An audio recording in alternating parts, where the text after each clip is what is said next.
Hey traders, welcome back to Sam Trading Strategies. Today we are going to trade at support and resistance levels using a simple price action strategy without any indicators. The rule is simple. We will take trades until we face a loss. So make sure you watch this video till the end to learn every detail of this setup. Quick reminder, this video is only for education purpose, not financial advice. Trading always involves risk, so practice first on a demo and manage your money wisely. First, we need to find a zigzag market that respects support and resistance. We will avoid ranging and trending markets. As you can see, price moved from support to resistance with bullish candles, then reversed down with bearish candles respecting resistance. Now price is at the support level and showing the same pattern. Remember, this is the OTC market.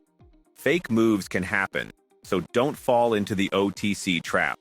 As we saw earlier, at the resistance level, price first reversed, then continued up for some time, but sellers again pushed it strongly down. The same thing can happen at support. First reversal, then continuation, then one more reversal. This is the pattern of retracement you need to remember. Now, since price is already respecting the support level, our plan is clear. We will take buy trades one after another and continue until we finally hit one losing trade. This way, we also get to see the real picture of how OTC reacts around support and resistance, and how often the trap plays out. So, I've already started taking buy trades at this support level. Let's see how long we can continue before the first loss comes. Currently, the price is near the resistance level, the same point where it reversed last time. That means we won't take a trade on the very next candle. Instead, we'll wait and see whether the next candle breaks out above this level or reverses back down. The candle has broken out of the resistance level, so I took a continuation buy trade here. This is my third trade, and the first two buy trades were both winners. As you know the rule, we'll continue trading until our first losing trade appears.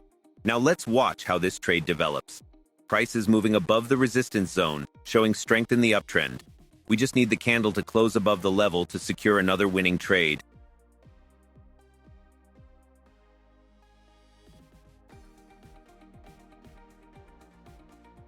And here's the result. This trade also closed in profit.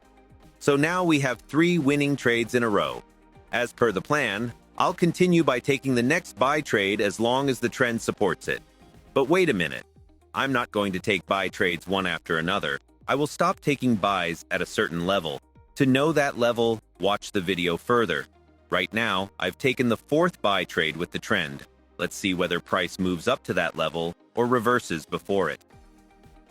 The 4th buy trade closed in profit. Price respected the breakout and continued to push upward, which confirms that buyers are still in control.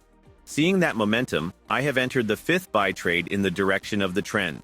Price is holding above the previous resistance, turning it into support, and candles are closing near their highs.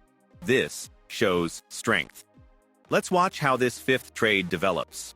Right now, price is hovering above the breakout zone, and candles are forming higher highs and higher lows, which supports a continuation idea. We want the candle to close above the level to confirm the move. This 5th buy trade has also closed in profit. But now price is approaching the next resistance, the same area where sellers reacted earlier. Because we are near resistance, I will not take a new buy immediately. My plan now is to pause and observe.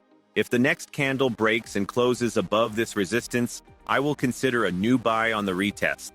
If the candle rejects with a strong wick or forms a bearish body at the level, I will avoid buys and wait for a clear pullback or a fresh setup. Up to this point, we haven't lost a single trade, so the session continues, but we won't force entries into resistance. We wait for clean behavior before the next decision.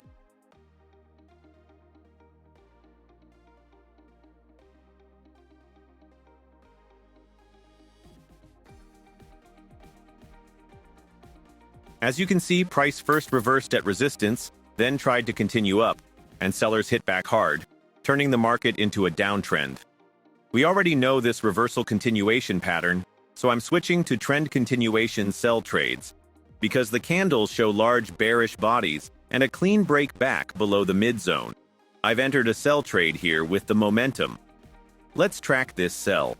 Price is falling through the zone with strong bearish bodies and quick pushes down. What I'm watching: lower highs, lower lows forming, closes near candle lows, shows pressure. No strong bullish rejection from this area.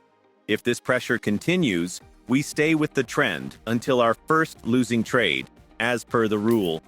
This sixth sell trade closed in profit as well. The downtrend is still active, so I have taken the next, seventh, sell trade, with the same continuation idea. We'll keep following the rule, continue taking sells with the trend, until we get the first losing trade. The seventh sell trade is in progress. Price is moving down strongly with bearish candles and staying below the zone.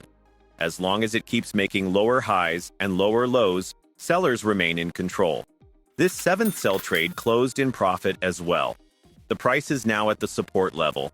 By our rules, we would normally wait or take the setup like earlier. But I'm taking this sell trade only as an example to show you what happens when we trade into support. I do not recommend taking this kind of trade. As this trade runs, notice how price hesitates at support. We're not getting clean bearish continuation. Wicks and small bodies are showing buying interest. This is why trading into support is risky. This eighth sell trade closed in loss. And as per our rule, we stop trading after the first losing trade. If you found this helpful, like, subscribe, and comment SNR for more price action videos. Trade safe, and I'll see you in the next one.